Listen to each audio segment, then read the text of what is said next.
The Eridu Genesis. Nintur was paying attention.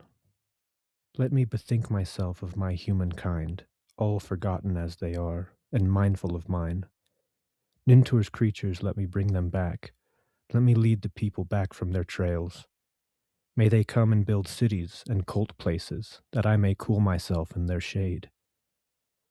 May they lay the bricks for the cult cities in pure spots, and may they found places for divination in pure spots.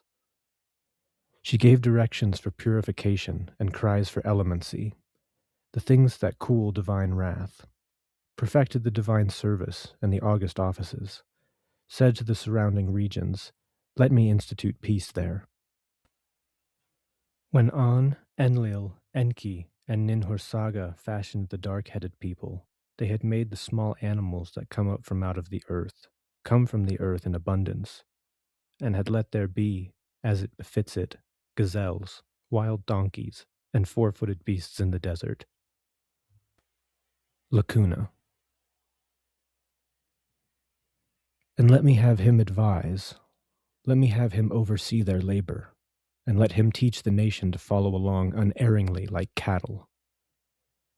When the royal scepter was coming down from heaven, the august crown and the royal throne being already down from heaven, he, the king, regularly performed to perfection the august divine services and offices, laid the bricks of those cities in pure spots. They were named by name and allotted half-bushel baskets. The firstling of those cities, Eridu, she gave to the leader Nidumud. The second, Bad Tibira, she gave to the prince and the sacred one. The third, Larak, she gave to Pabilsag. The fourth, Sipar, she gave to the gallant Utu. The fifth, Shurupak, she gave to Ansud. These cities, which had been named by names and had been allotted half-bushel baskets, dredged the canals, which were blocked with purplish, wind-borne clay, and they carried water. Their cleaning of the smaller canals established abundant growth. Lost account of the antediluvian rulers, and how human noise vexed the chief god Enlil so much that he persuaded the divine assembly to vote the destruction of man by the deluge. That day Nintur wept over her creatures, and holy Inanna was full of grief over their people. But Enki took counsel with his own heart. An, Enlil, Enki, and Ninhursag had the gods of heaven and earth swear by the names of An and Enlil. At that time, Ziusudra was king, and Lustration priest.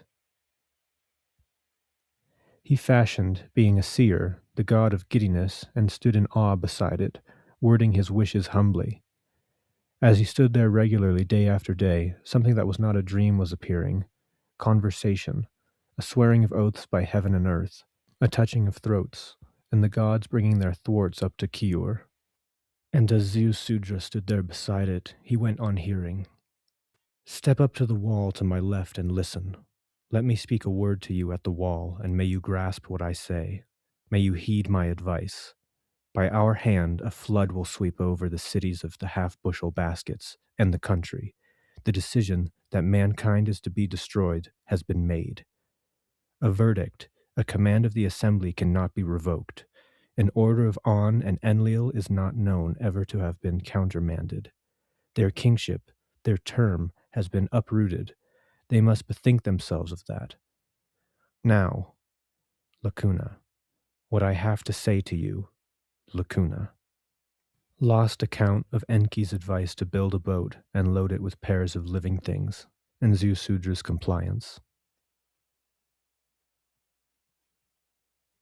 All the evil winds, all stormy winds gathered into one, and with them. Then the flood was sweeping over the cities of the half-bushel baskets for 7 days and 7 nights. After the flood had swept over the country, after the evil wind had tossed the big boat about on the great waters, the sun came out spreading light over heaven and earth. Ziusudra then drilled an opening in the big boat, and the gallant Utu sent his light into the interior of the big boat. Ziusudra, being king, stepped up before Utu, kissing the ground before him. The king was butchering oxen, was being lavish with the sheep, barley cakes, crescents together with lacuna. Lacuna he was crumbling for him. Juniper, the pure plant of the mountains, he filled on the fire with a lacuna, clasped to the breast he lacuna. Lost account of Enlil's wrath at finding survivors, and his mollification by Enki. You here have sworn by the life's breath of heaven, the life's breath of earth, that he verily is allied with yourself.